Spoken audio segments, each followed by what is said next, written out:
ആനറാഞ്ചി, black drongo. ചുക്കില്ലാത്ത കഷായമില്ലെങ്കിൽ ആനറാഞ്ചി എന്ന പക്ഷിയോ അതിൻ്റെ ബന്ധുക്കളോ ഇല്ലാത്ത പ്രദേശവുമില്ല.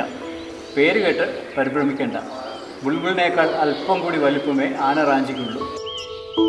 നാട്ടുവഴികളിൽ കണ്ടു പരിചിതമായതും കാണാൻ കൊതിച്ചതുമായ പക്ഷികൾ, അവയുടെ ശബ്ദങ്ങൾ. തൊടിയിലിറങ്ങി കിളികളെ കണ്ടുവന്നതുപോലെ ദർബാർ ഹാളിൽ നിന്നും ചിത്രപ്രദർശനം കണ്ടു മടങ്ങാം. പക്ഷി നിരീക്ഷകനും എഴുത്തുകാരനുമായ ഇന്ദുചൂടനുള്ള ആദരവ്. പാടിപ്പറക്കുന്ന മലയാളം എന്ന ഈ ചിത്രപ്രദർശനത്തിൽ 30ഓളം ഫോട്ടോഗ്രാഫർമാർ പകർത്തിയ ചിത്രങ്ങളാണ് ഉൾപ്പെടുത്തിയിരിക്കുന്നത്. അക്കൂട്ടത്തിൽ നടൻ മമ്മൂട്ടിയുടെ നാട്ടുബുൾബുളും ഉൾപ്പെടുത്തിയിട്ടുണ്ട്. ചിത്രത്തിന് 1 ലക്ഷം രൂപയാണ് വില.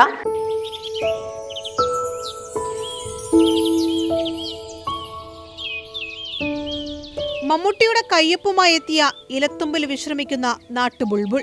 ദർബാർ ഹാളിലെ പ്രദർശനത്തിനെത്തിയ മമ്മൂട്ടി ചിത്രത്തിന്റെ ലേലം ഞായറാഴ്ചയാണ്. വിൽപ്പനയിലൂടെ ലഭിക്കുന്ന തുക ഇന്ദുചൂടൻ ഫൗണ്ടേഷന്റെ പ്രവർത്തനങ്ങൾക്ക് വിനിയോഗിക്കുകയാണ് ലക്ഷ്യം. നീലകണ്ഠൻ സാറിൻ്റെ ഒരു ടച്ച് വരാനായിട്ട് ഈ ചിത്രങ്ങളുടെ കൂടെ ആ പുസ്തകത്തിൽ പറഞ്ഞിരിക്കുന്ന ഡിസ്ക്രിപ്ഷൻസിൻ്റെ വളരെ അട്രാക്റ്റീവായിട്ടുള്ള ഓരോ പീസും ഇതിൽ കൊടുത്തിട്ടുണ്ട്. പിന്നെ പക്ഷി ശബ്ദങ്ങൾ, ഇതും സാറിൻ്റെ പുസ്തകത്തിലുള്ള പക്ഷികളുടെ ശബ്ദങ്ങൾ തന്നെയാണ് ഈ ബാക്ക്ഗ്രൗണ്ടിൽ കേൾക്കുന്നത്. അപ്പോൾ ഇത് മൂന്നും കൂടെ ആകുമ്പോഴത്തേക്കും ഇത് കാണാൻ വരുന്നവർക്ക് ഒരു വളരെ വ്യത്യസ്തമായ ഒരു യൂണിക് ഫീലിംഗ് ആയിരിക്കും കിട്ടുക.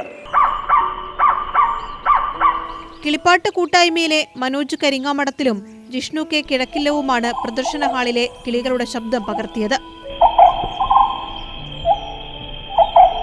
ഇന്ദുചൂടന്റെ പക്ഷി നിരീക്ഷണവുമായി ബന്ധപ്പെട്ട രസകരമായ എഴുത്തുകളാണ് ചിത്രങ്ങളുടെ അടിക്കുറിപ്പുകൾ.